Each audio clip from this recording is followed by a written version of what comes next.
Forgetting by Acadia Guiliani. Blair! I hear my grandmother's voice floating to me like a melody from a violin. I come running, my short 7-year-old legs hitting the moist grass as I near her. She sits on an old porch swing, and I land in her lap, giddy with excitement for the masterpiece she will create. She smiles at me, the aging lines around her eyes wrinkling with joy. I'm here, Grandma. I try to copy her harmonious tone, but my young voice can't compare. Grandma says I sound more like small wind chimes being played by the autumn breeze. My grandma's white hair, long and thinning, is always up in a low bun, pinned with clips she will give to me. Her mottled hand gently reaches up and begins to braid my cool blonde hair, still fine and delicate. The braids twist and turn over my head. She has created a crown. She tells me to run off and gather spring flowers from the surrounding gardens, and she weaves them into my hair. Baby's breath, dandelions, and daisies encircle my head. Grandma's house is full of watermelons, watermelon napkin holders, earrings, and other watermelon trinkets. Mama told me that she would sometimes ask for a watermelon instead of a cake for her birthday. I decide I will have a favorite fruit too, maybe strawberries or grapefruit, lemon perhaps. Her house is also full of matryoshka dolls. I take them apart, clapping my hands with delight as I discover yet another smaller doll inside. I play with them for hours, making villages and families. Grandma warns me not to break them, so I treat them with extra care, eager to please her. As a reward for swimming lessons, we sit out by the pool together and drink from teacups adorned with delicate blue flowers. We eat mini cucumber and dill sandwiches, too. For dinner, we have salmon, which only tastes good when Grandma makes it. The sun is warm on my back as we swing together, drinking ice-cold lemonade from tall glasses I can barely see over. Together we point out different butterflies as they flit through the cloudless sky.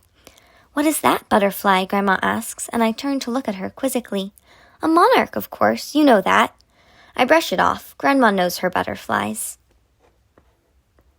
I notice the firefly's twinkling lights begin to appear from through the window as she twists my hair, the strands interlocking.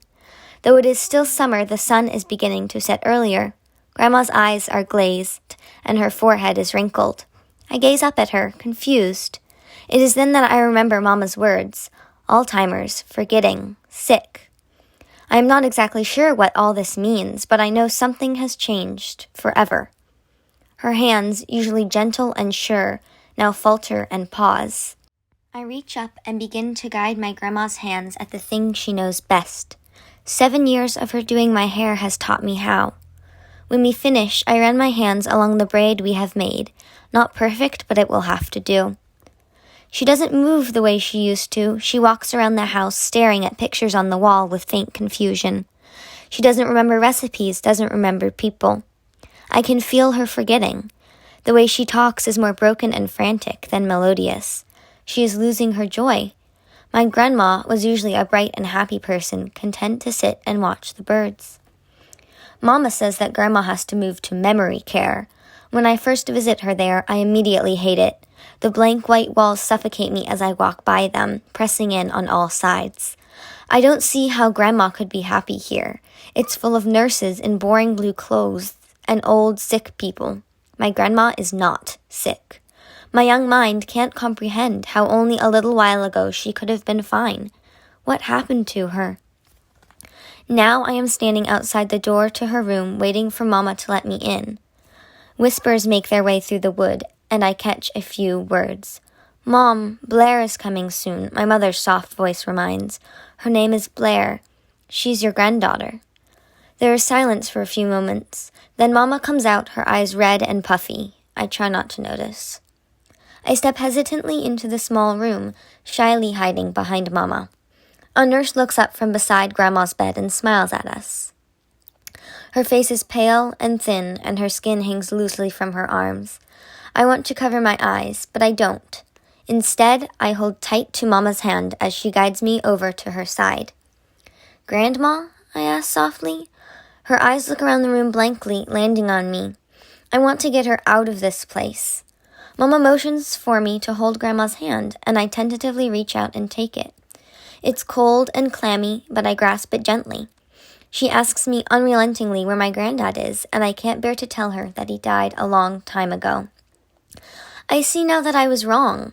My grandma is sick. She has been for a long time. I just couldn't see it until now. I sit at the side of her bed.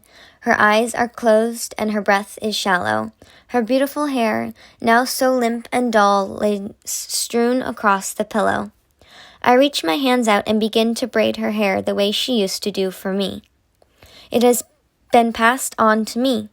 Her hair is done now, and Mama comes into the room, motioning for me to follow her.